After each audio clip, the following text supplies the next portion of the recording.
The fluorescent lights hummed their mechanical song as Megan O'Brien moved through the corridors of Cedar Creek Medical, her scrubs a uniform of invisibility.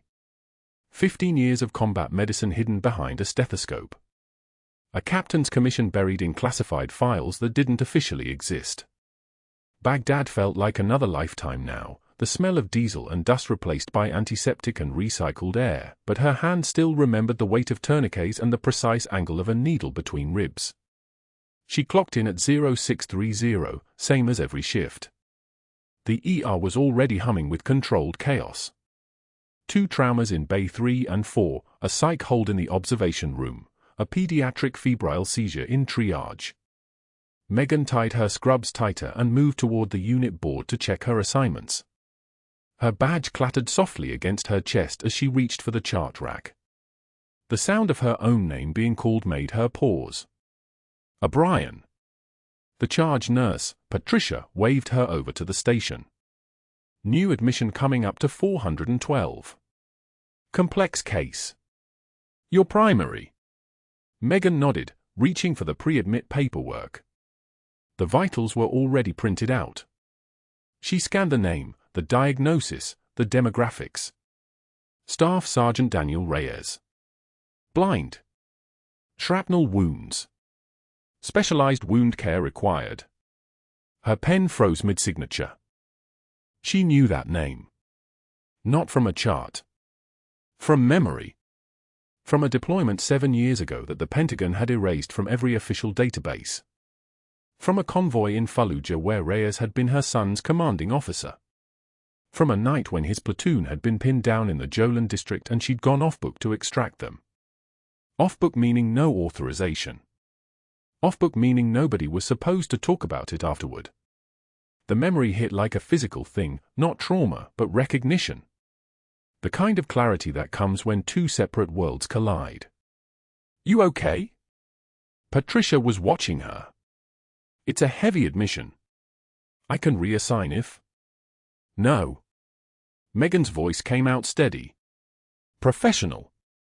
The voice she'd learned to use in hospitals, designed to create distance, to prevent questions. I'll take him.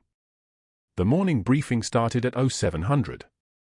Megan stood at the back of the conference room as the attending physicians reviewed the census. When the charge resident got to 412, she saw the subtle shift in the room. The way doctors exchanged glances. The careful pause before anyone spoke. Reyes is a complex case, the resident said carefully. We need someone with wound care experience. I've contacted Dr. Sterling and Dr. Hayes about taking primary service. Both declined. Megan's jaw tightened slightly. She didn't move. Didn't blink. Just listened. The resident continued. I tried Dr. Conrad next. Same response. Then Dr. Bennett. Then Dr. Gabriel. His voice had taken on the tone of someone delivering bad news. All 5 of them declined the case. They cited his non-compliance history and the complexity of his presentation. 5. The exact number hit like a punch. Not 1 doctor avoiding the case. Not 2 being busy. 5 physicians systematically refusing to engage. That wasn't coincidence. That was something else. That was when Dr. Pierce walked into the briefing room. He was exactly the kind of doctor who looked more expensive than he was, tailored white coat, watch that cost more than Megan made in a month, the kind of posture that came from believing the world was built to support his weight. He set his coffee down on the conference table with deliberate care. I'll handle the difficult cases, he said smoothly. Starting with Reyes in 412. Nobody engages with that patient without running it past me first. And I'll be clear about scope of practice boundaries. Nurses advocate. Doctors decide. He paused, his eyes finding Megan at the back of the room for just long enough to register her presence. Then away. Anyone who forgets the distinction will find themselves explaining it to administration. The briefing continued, but Megan stopped hearing it. Her hands were loose at her sides, completely still. The trembling some people mistook for fear, that wasn't what this was. This was something else. This was the kind of calm that comes after you've already survived the worst thing your body could imagine. This was 15 years of recognizing the exact moment when institutional cowardice decided to become institutional cruelty. She didn't leave the briefing early. She didn't rush. She walked out with the same measured pace she used every morning, her badge catching the light as she moved back toward the unit. Nobody watching would have seen anything unusual. Nobody watching would have known that her entire nervous system had just shifted into a different mode of operation. Back in her locker, the one in the break room on the far side of the unit where nobody else stored their things anymore, Megan kept one small item wrapped in cloth. A folded flag. Triangular. Precise. She'd been holding it safe for 7 years. The flag belonged to a Marine named Torres. Torres's mother had asked Megan to keep it, back when officially Megan couldn't have been anywhere near Torres's unit. Back when Megan's presence in Baghdad couldn't be documented. Back when the entire operation had been classified so far above top secret that even the Pentagon's official records didn't mention it. Megan touched the cloth wrapping without unwrapping it. She already knew exactly what it looked like. She already knew the weight of it. The way it caught light. The way it felt when you held someone else's loss like it was your own responsibility to carry it forward. She closed her locker and turned toward 412. The patient was already there when she arrived, a man in his mid-50s, his eyes closed, bandages running down his left side from the shrapnel that had taken his sight and left him with wounds that would require months of specialized care. He was still awake, though his vitals suggested he was managing pain with pharmaceutical help. Megan reviewed his chart quickly.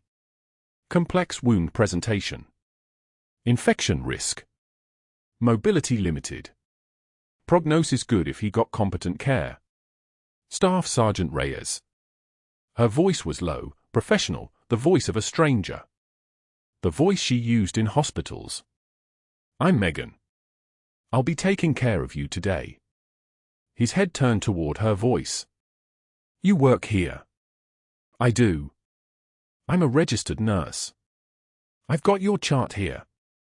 She was already moving through the room with the practiced efficiency of someone who'd done this 10,000 times, checking monitors, reviewing before setup, assessing the wound site without touching it. Let me get your first dressing change started. I need to check the wound bed and assess for any early signs of infection. The doctors don't want to see me. She paused. Just for a moment. Just long enough to register that he'd noticed. That he understood exactly what the 5 refusals meant. I'm seeing you, she said quietly. That's what matters right now. She worked through his care with the kind of precision that came from having done it in circumstances vastly more challenging than this. No sterile field means improvise. No equipment means adapt. No backup means trust your hands.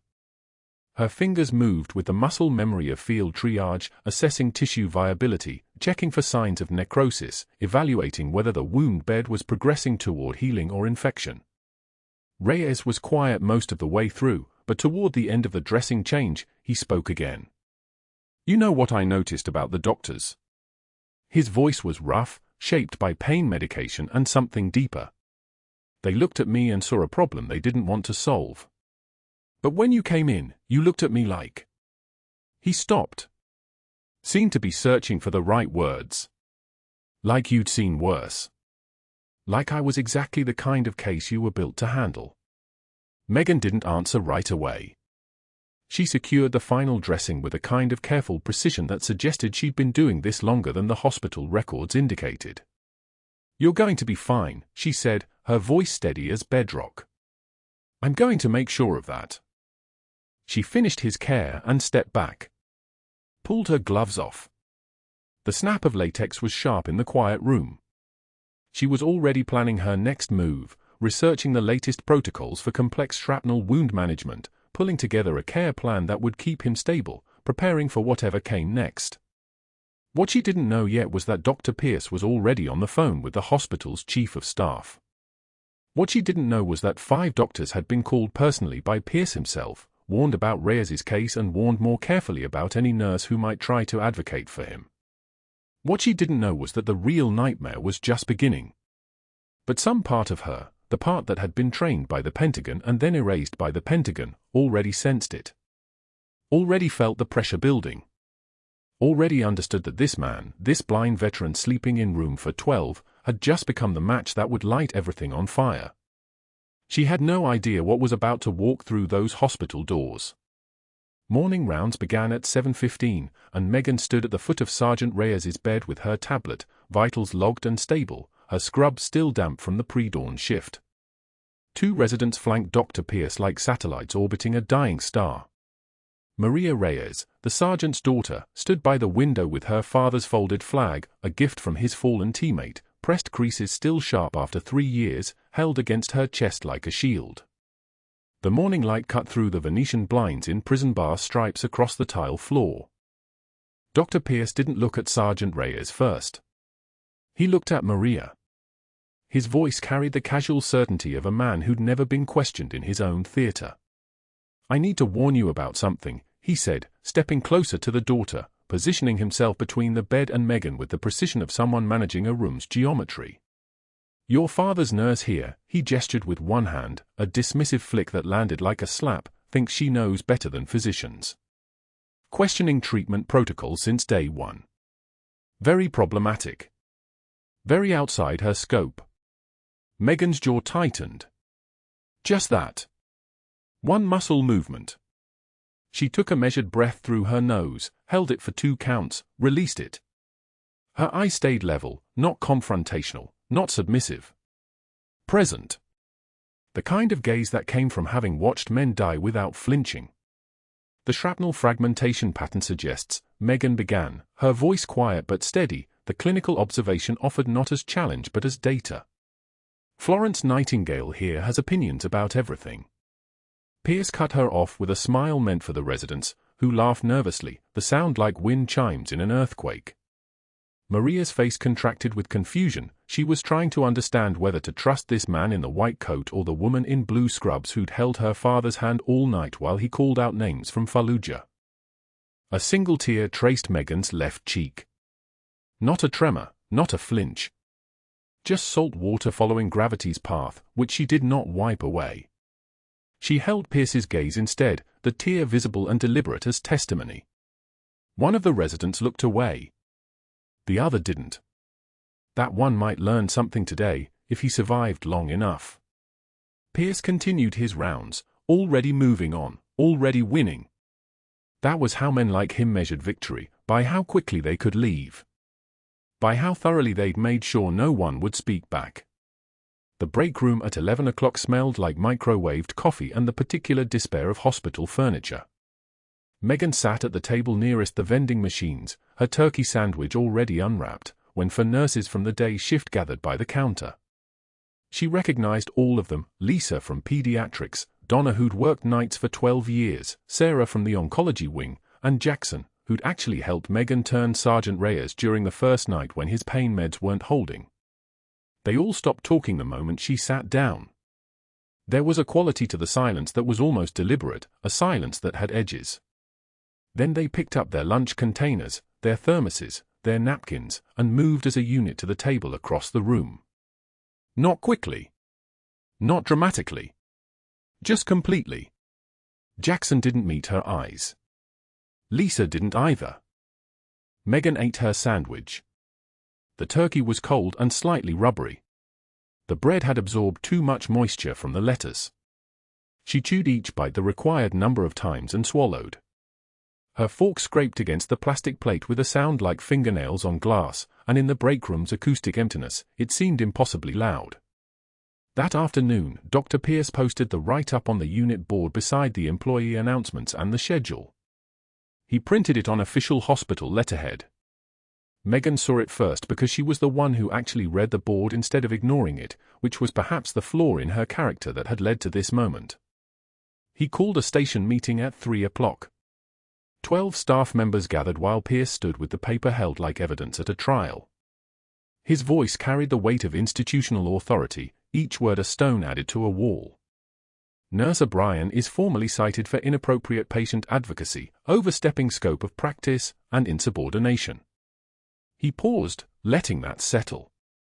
She seems to think her community college degree makes her qualified to contradict medical doctors. Megan stood at the far end of the station, exactly where she'd been standing before he started reading. She didn't shift her weight. She didn't cross her arms. Her hands were at her sides, palms open, the way soldiers stand during the national anthem. One measured breath. In through the nose. Hold. Out through the mouth. She wiped the tear from her cheek with the back of her hand, not quickly, not angrily, but with the slowness of someone performing a ritual. And then she spoke. Her voice had dropped an octave somewhere between the morning and the afternoon. It no longer contained the softness of request. It contained only statement. I've seen braver men than you bleed out because someone was too proud to listen. The room went so quiet the fluorescent lights overhead seemed to hum louder, that electric drone that fills silence like water. No one moved. Pierce's face flushed a color that didn't have a name in any medical chart. His mouth opened and closed. One of the residents from morning rounds, the one who'd looked away, stared at Megan with something that might have been recognition. Might have been the beginning of understanding that the hierarchy in this room wasn't actually what it appeared to be. Pierce left the station without another word. He had made his point. He had also, though he didn't know it yet, made his first tactical error. He had humiliated her in front of witnesses who would remember not the write-up, but the moment she didn't break. That night, during the shift change at 7 o'clock, Megan noticed Dr. Pierce's movements had shifted from contempt to something more calculated. He wasn't angry anymore. Anger was for people who still thought they were in control. Pierce was now in the phase where intelligent opponents become dangerous. He made 3 separate phone calls from the administration office. Megan saw him through the glass partition, his jaw tight, his free hand gesturing with sharp, specific movements. Her name formed on his lips 3 times, she watched it from the hallway, each syllable precise and poisoned. By the next morning, the reassignments were posted. Lisa, Donna, and Sarah had been transferred to different units. Jackson was moved to the evening shift. The charge nurses who'd helped Megan with Sergeant Reyes' first difficult night were simply gone, scattered like leaves by an administrative wind that only blew in one direction. The new schedule was already altered. Megan had been assigned double shifts, isolation shifts, shifts where she'd work with people she didn't know and who'd already been told something about her that made them wary. The ICU access restriction came via email. All critical care consultations for Nurse O'Brien require supervisor pre-approval per Dr. Pierce's directive. But that wasn't the worst part. Sergeant Reyes was deteriorating. Megan saw it in the way his oxygen saturation dipped by 2 points each day, in how his breathing had taken on a shallow, rapid quality that didn't match his pulse or his restfulness. He'd been stable for 4 days. Now he was declining, and the 5 doctors who'd already refused him once were not going to rush to his bedside now. The first one had cited case complexity. The second, patient non-compliance. The third had simply said, not my specialty. The fourth and fifth had barely bothered with excuses. On the second night of the shift isolation, at 2:43 in the morning, Sergeant Reyes' breathing changed. Not subtly. Completely. His chest began to hyper-expand. His breath sounds on the left side disappeared like someone had turned off a switch. Blue was starting at his fingertips. His O2 sat was falling, 92, 89, 86, and the heart monitor was already accelerating, a drum beating faster and faster because the lungs were collapsing and the heart knew it had only minutes before cardiac arrest became inevitable. Tension pneumothorax. A collapsed lung pressing against the heart. A pressure building in the chest cavity with nowhere to go. Megan paged the on-call physician and started moving. She didn't run. Running was for people who still thought time was negotiable. She gathered the needle decompression kit, 14-gauge angiocath, alcohol prep, her hands already steady because steadiness was not something she learned in nursing school, it was something she'd learned in Baghdad while 18-year-old Marines bled out on Humvee floors and you had exactly 30 seconds to decide if they lived or died based on the color of their blood and the sound of their breathing. She counted ribs.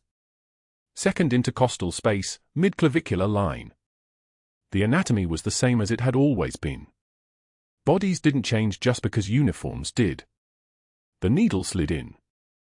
The hiss of released pressure filled the room like a confession.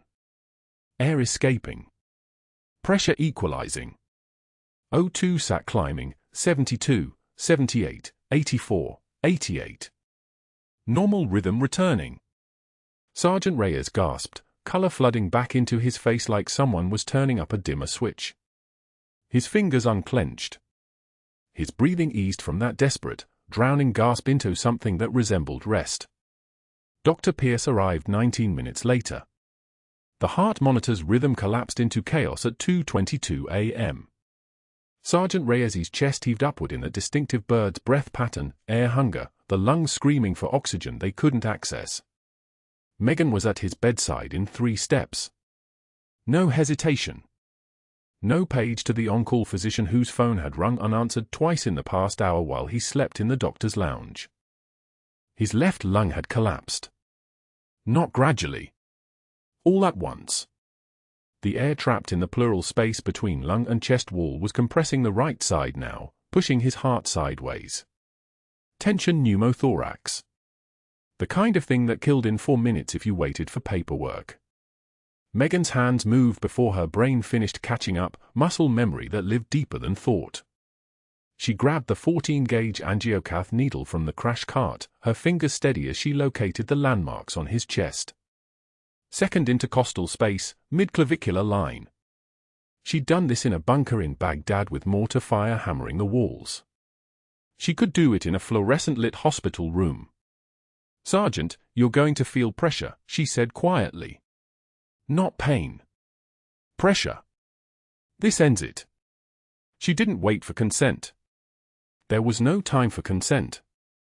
The needle went between his ribs with a soft resistance, cartilage yielding to steel, and then the hiss. Air escaping. The sound of his lungs re-inflating. The sound of a man getting a second chance at breathing. His oxygen saturation climbed. 87, 92. 95, his body relaxed into the mattress like a man stepping out of water. Megan secured the catheter with tape, her movements precise and economical. She documented his vitals, BP 118/76, rising. Heart rate dropping from 142 to 110. Respiratory rate normalizing. She was still writing in the chart when the overhead code was cancelled and the resident who'd been scrambling toward the trauma bay stopped in the doorway, confused. Dr. Pierce arrived 19 minutes later. He stood in the doorway for exactly 2 seconds, 2 seconds long enough for the mathematics of the situation to register in his face. Patient stable. Vitals normalized. Catheter secured with proper technique. Megan's hands resting on the chart, calm as an autopsy technician. His mouth opened. Closed. Opened again. "What have you done?" His voice was ice in the fluorescent light. Megan didn't look up from the documentation. Tension pneumothorax. He had minutes. Maybe 4. His left lung was completely collapsed. She kept writing. Pulse oximetry. Blood pressure. The exact time of intervention. The factual record of survival. His breathing now. "You performed a surgical procedure." Pierce's voice climbed a register, rage masquerading as concern. "Without authorization. Without a physician present. Do you understand what that is? Do you comprehend the legal?" "I comprehend that he was dying," Megan said. Still writing. Not looking at him. The composure settled on her like combat armor, and her voice dropped to that range that came from somewhere south of her diaphragm. "I comprehend that waiting for you cost time we didn't have." Pierce's face went the color of raw beef. He pulled his phone out before she finished the sentence. Photographed the catheter. Photographed her chart notes. Photographed Reyes lying stable in the bed, oxygen mask in place, the machines around him singing their quiet songs of recovery. Then he stepped into the hallway and made a call. Megan heard his voice through the open door.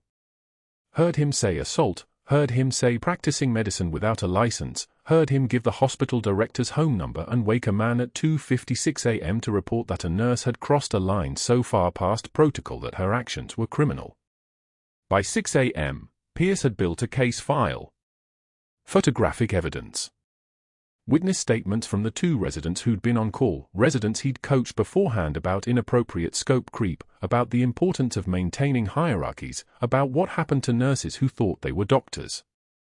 A timeline constructed to suggest that Megan had acted recklessly rather than heroically, that she'd seized an opportunity to overstep her authority, that her intervention was ego rather than emergency medicine. He presented it to the hospital director, to the chief of surgery, to the VP of patient safety. By 8 a.m., there was a formal investigation file. By 10 a.m., Megan was called into a conference room where nobody would meet her eyes. The director sat behind his desk, his hands carefully steepled. "We received a complaint about a serious breach of protocol last night. A procedure performed without physician authorization. There's going to need to be a formal review. The patient would be dead without that procedure," Megan said. Flat. Not a question. A statement of fact. That may be true. The director's voice had that quality of bureaucratic protection, the careful distance of a man guarding his institution from liability. But the method matters. The chain of command matters. There are reasons we have emergency protocols, Megan interrupted. Not loudly. Not aggressively. Just clearly, the way you'd correct someone about their anatomy. I'm still certified in emergency medicine. I was in the room. The on-call physician wasn't. Which is precisely why you should have called again. Should have escalated. Should have, the director trailed off.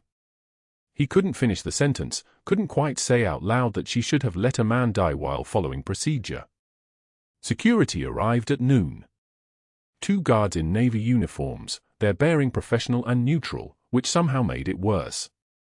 They walked beside her down the main corridor past the nurses' station where every single nurse suddenly became very interested in their computers. Past the break room.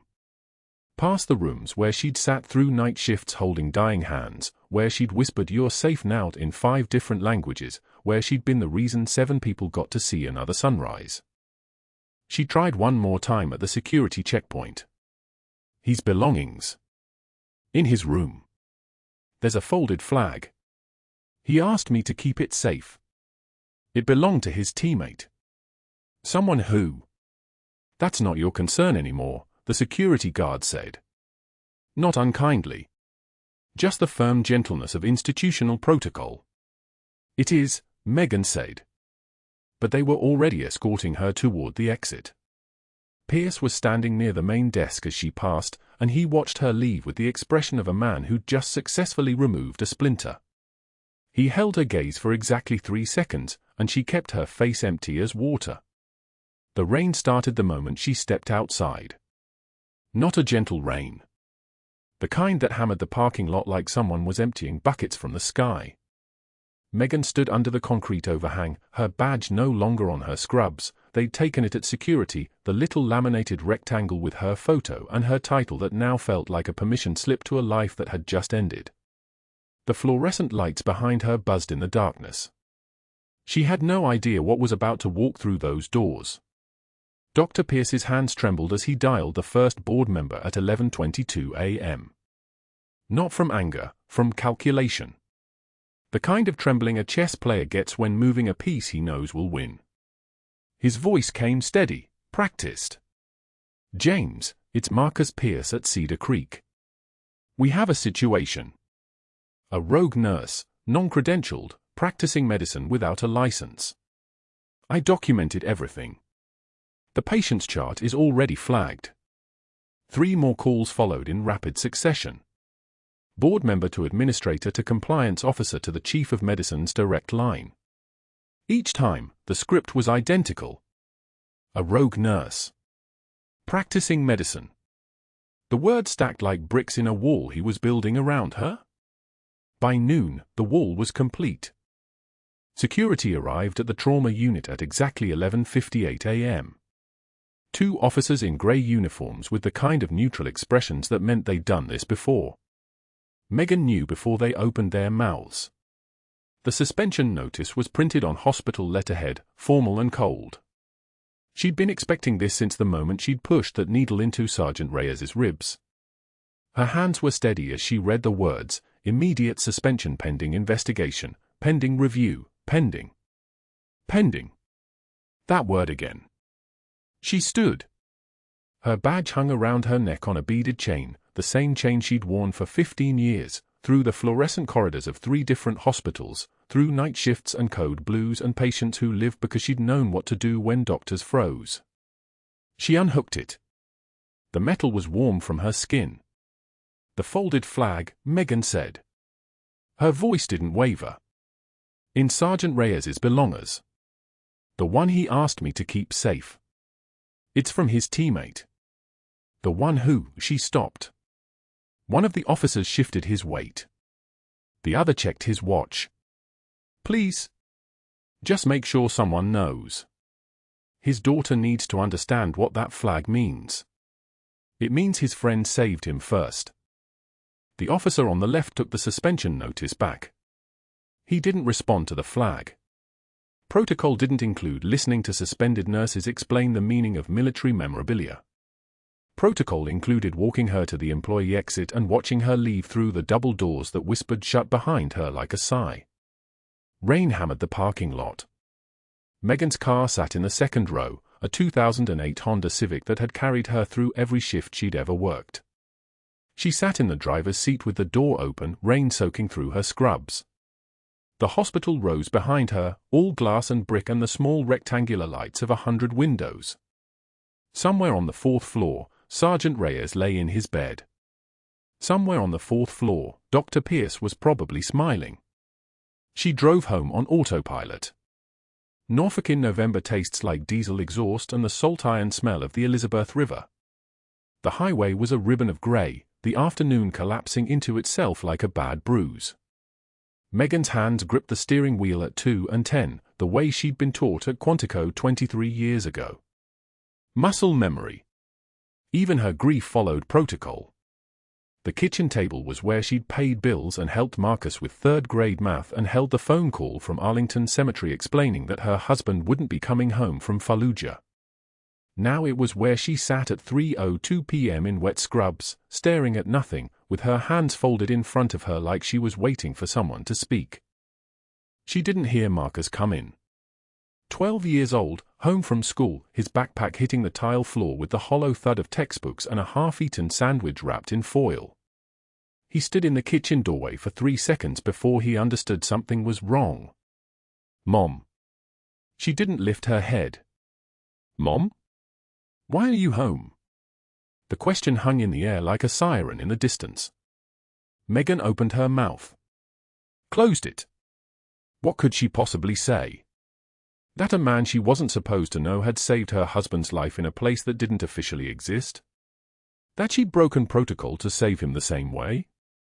That the cost of breaking protocol was everything?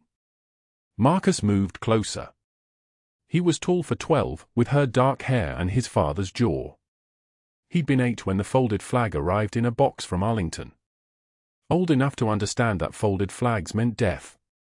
Old enough to remember Sergeant Reyes from the day before his father deployed, the day the man had knelt down and asked Marcus to take care of his mom while Dad was gone. Is it the sergeant? She nodded. Did something happen? They won't let me help him. Her voice came out like gravel. Like something broken. They said I did something wrong. They said I stepped out of my scope. And now I can't. She stopped. Her hands were shaking. Not from fear. From restraint. The kind of shaking that comes when you're holding everything back and it's too heavy to hold. I can't go back. Marcus. I can't help him, and I can't go back. Marcus sat down across from her. 12 years old and already understanding that some fights are bigger than a child should have to carry. He reached across the table and put his hand on her wrist. The weight of his small palm was heavier than a lot of things. They sat like that as the afternoon collapsed into evening. Rain continued its assault against the windows. Somewhere in the city, Dr. Pierce was probably eating dinner, probably feeling clean. The way men feel when they've removed something they didn't want to see. At the hospital, a routine background audit had been initiated on all suspended personnel. Standard protocol. Nothing unusual. Just a compliance check run through the system at 6:23 p.m. by a tired administrator named Jennifer Chen, who'd been doing this job for 9 years and had never once found anything interesting. Forms and certifications and reference checks and routine federal database queries. Then the system flagged something. A name. A security clearance. Not inactive. Not expired. Active. Still active. A classified clearance issued 23 years ago to a person officially listed as non-existent in the Pentagon database following a black site operation in Baghdad. Code name, Phantom 6. Jennifer Chen stared at the screen. She read the warning 3 times. Then she called the compliance hotline number embedded in the alert. Her hands were shaking, a different kind of shaking than Megan's. The kind that comes from opening a door that was supposed to stay closed. At Quantico, a phone rang at 7:14 p.m. A general answered. By 7:26 p.m., wheels were turning that had been waiting for 23 years to turn again. By 8:22 p.m., 2 dress uniforms were being pressed. By 8:11 p.m., a convoy was rolling toward Norfolk through the rain. Megan sat at her kitchen table with her son asleep against her shoulder, his backpack still on the floor where he'd dropped it. Rain hammered the windows. Somewhere in the darkness of the base at Quantico, boots were hitting concrete. Somewhere in the Pentagon, a file was being opened. A file that said her name wasn't supposed to exist. A file that said she'd traded her entire life to keep 17 soldiers alive in a city that had burned. The phone would ring in the morning. But that night, she held her son and listened to the rain and thought about Sergeant Reyes lying in the hospital bed, waiting for a nurse who wasn't allowed to come back.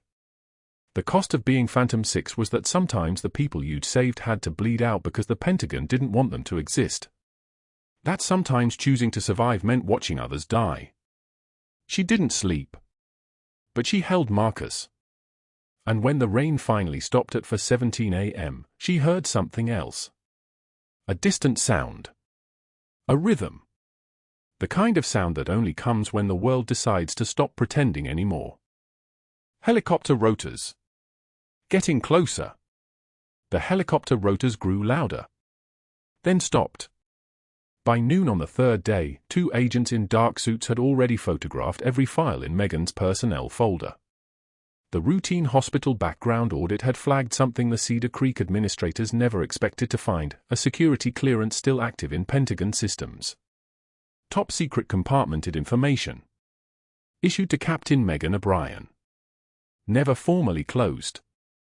One routine keystroke in a federal database triggered a cascade, an alert that moved up channels, across desks, into encrypted secure phones at Quantico. Within 4 hours, a 2-star general signed the authorization. By 1:15 p.m., his aircraft touched down at Naval Station Norfolk, 30 miles from the hospital. Megan didn't know yet. She was in her apartment, staring at the folded flag on the kitchen table, the same flag Sergeant Reyes had pressed into her hands during night shift, the colors, red, white, blue, sharp as fresh blood against the white cotton folds. Her son Marcus was at school. The apartment smelled like old coffee and the rain that had come at dawn, the kind of rain that sounds like applause on the roof, relentless and cold. She'd replayed the suspension notice 100 times. Security escort. Rogue nurse. Practicing medicine without a license. The words had teeth. Her phone vibrated at 1:38 p.m. Unknown number. She almost didn't answer. Ms. O'Brien. This is Special Agent Rivera, FBI Counterintelligence Division. We need you to report to Cedar Creek Medical immediately. Where your nursing credentials? Bring any government-issued identification you possess. This is not a request. The line went dead. She drove in silence. Hand steady on the wheel. jaw clenched the way it had been for 3 days, the way it had been in Baghdad when the incoming started. Her scrubs were folded on the passenger seat, the hospital badge clipped to the blue polyester pocket, the name tape worn thin from 12-hour shifts and a life lived before the Pentagon had buried her in classified files and black site operations. The parking lot at Cedar Creek Medical looked different in daylight. 2 identical black SUVs angled toward the emergency entrance. A uniformed Marine in dress blue stood at the ER doors, and when he saw her approaching, he came to a rigid attention so complete the world seemed to pause around him. "Captain." No inflection. No question. She nodded and kept walking. The elevator ride to the administrative floor took 47 seconds. She counted every one. The fluorescent lights buzzed overhead, a sound like insects caught in glass.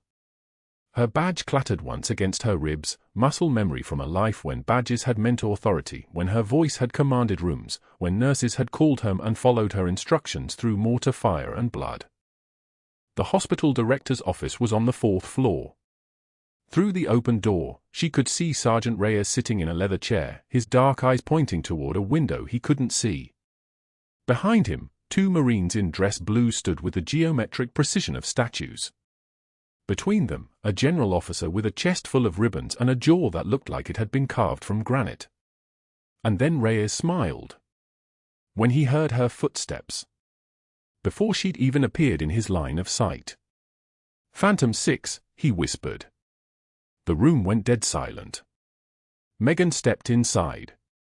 The director was pale, his hands folded on his desk like he was praying. The gunnery sergeant, his name tape read Holloway, straightened a document. The general's eyes moved to her, and in that single moment, she saw the calculation happen. The years. The operations. The weight of classified information that had been classified specifically to protect the people in this room from having to explain what she'd done in a place that officially didn't exist. Holloway cleared his throat. His voice came out steady as a metronome. "Captain Megan O'Brien, United States Marine Corps." He lifted the citation. For extraordinary heroism during combat operations in Baghdad, where she performed field amputations under direct fire and evacuated 17 wounded through a kill zone. Each medal was its own sentence. Each one made the room smaller. Bronze Star. The general's eyes never blinked. Silver Star. Megan's shoulders didn't move. 2 Purple Hearts. The gunnery sergeant's voice dropped lower. And a Navy Cross. The silence that followed was the kind that happens when the earth shifts. When the rules everyone has been following suddenly dissolve. When a nurse in scrubs becomes a captain. When the invisible finally becomes visible. The door burst open. Dr. Pierce's face was red. His mouth was already moving when his brain caught up to what his eyes were seeing, the general, the Marines, the medals being read aloud like a requiem for everything Pierce had built his narrative around. "This is fraud," Pierce shouted, his voice cracking like a teenager's. "She's impersonating a military officer. I have witnesses. I have documentation. This woman is not." The general came to attention. Not slowly. Not dramatically. With the fluid precision of someone who had done this for 30 years. His right hand rose to his brow. A salute so perfect it looked like a prayer. The Navy Cross glinted on Megan's uniform, the one she'd carried in a frame for 15 years, the one Pierce had never seen because she kept it hidden the way you hide wounds that haven't finished healing. The 2 silver stars caught the afternoon light coming through the windows, casting small shadows across her chest. Pierce's lawyer, who'd been standing behind him, turned pale and walked out without a word. By 2:14 p.m., Dr. Pierce was sitting in an interrogation room at the Norfolk FBI field office with 2 agents across from him and his lawyer's phone number written on a legal pad that he kept staring at like it was written in a language he didn't understand anymore. They'd found everything in 90 minutes. His 6 accesses to Megan's personnel file over 72 hours. The crude alterations to her employment records, his timestamp careless and arrogant. The cached files he'd failed to delete. The emails to board members describing credentials he'd invented and problems he'd fabricated. The metadata tag showing his admin login at 3:36 a.m. on the day of her suspension, a date and time that proved he was lying about his reasoning, that proved he'd moved with deliberate intent to destroy her, not save the hospital. Dr. Pierce, we're charging you with falsifying medical records, federal witness intimidation, and obstruction of a federal investigation. The agent's voice was the consistency of concrete. You have the right to remain silent. At 2:51 p.m., Pierce stood up from his chair. His face had gone from red to white to a color that didn't have a name. I want a deal, he said. I'll cooperate. I'll testify to anything you need. The agent closed her notebook. You're welcome to speak to your counsel about that. For now, you're under arrest. The walk from his office to the exit of Cedar Creek Medical took 4 minutes. 4 minutes to traverse the corridors where he'd read aloud her write-up. 4 minutes to pass the break room where nurses had abandoned her like she was carrying plague. 4 minutes to see Sergeant Reyes's room where the folded flag now sat on the bedside table, the colors sharp as grief. The nurses' station was crowded. 23 RNs, 12 residents. 3 attending physicians. The security guard who'd escorted her out started the slow clap first. One hand against one hand, the sound like rain starting. Then another nurse. Then another. By the time the FBI agents walked Pierce past the desk, his wrists in handcuffs that caught the fluorescent lights, the entire floor was applauding. The sound filled the corridor. It echoed off the tile. It sounded like something breaking and something being born at the same time. Pierce didn't look back. The general had already left. His helicopter was waiting. Megan stood beside the nurse's station with her hand on a patient chart, her voice already giving orders about lab results and medication timing. The mask was back in place. But something fundamental had shifted. The nurses who looked at her now weren't looking at a nurse. They were looking at a captain. They were looking at someone who'd held the line when the line was being shredded. Who'd chosen one patient over her own career. Who'd let herself be erased rather than abandon someone who'd saved her son. 3 months later, the charges against Dr. Pierce made regional news. Medical license suspended pending investigation. Falsifying records. Witness intimidation. Obstruction. By then he was teaching CPR at a community college for minimum wage, showing teenagers how to do chest compressions on dummies, and nobody there knew why his hand shook. Megan sat beside Sergeant Reyes's bed in the rehabilitation wing. The morning light came through the windows like benediction. Her son Marcus held her left hand. His grip was small and warm and certain. The folded flag rested on the table between them, red, white, blue, exactly as she'd kept it. Safe. Exactly as promised. Reyes's lung function had improved steadily. The shrapnel wounds were healing. The blindness remained, but he'd learned to navigate space the way sighted people navigate time, by sense and memory and the voices of people who stayed. His dark eyes pointed toward the sound of her voice, and when he smiled, it was the smile of someone who'd been saved twice by the same person in 2 different wars. "Welcome back, Captain," he said. Megan didn't correct him about titles or rank or the complicated paperwork the Pentagon had sent her offering reinstatement. The restoration of her commission. The opportunity to come back into the fold. For now, she wore her scrubs. Worked her shifts. Carried the weight of both identities, the nurse in the fluorescent-lit corridor and the captain in the shadows of classified operations. Marcus squeezed her hand. "You okay, Mom?" She watched the steady rise and fall of Reyes's chest. The breath in his lungs. The heartbeat that would have stopped if she'd walked away. If she'd accepted the suspension. If she'd let Pierce's narrative become the only story anyone remembered. The quietest person in the room might be holding it all together, she said softly. Reyes laughed, a sound like gravel and grace and every distance overcome. "Semper Fi, Phantom 6. Semper Fi," she whispered back. If you know someone like Megan, someone who gave everything in the dark and asked for nothing in return, please share this story. Subscribe for more heroes you never knew were standing beside you. And comment, What would you have done if the Pentagon called your workplace?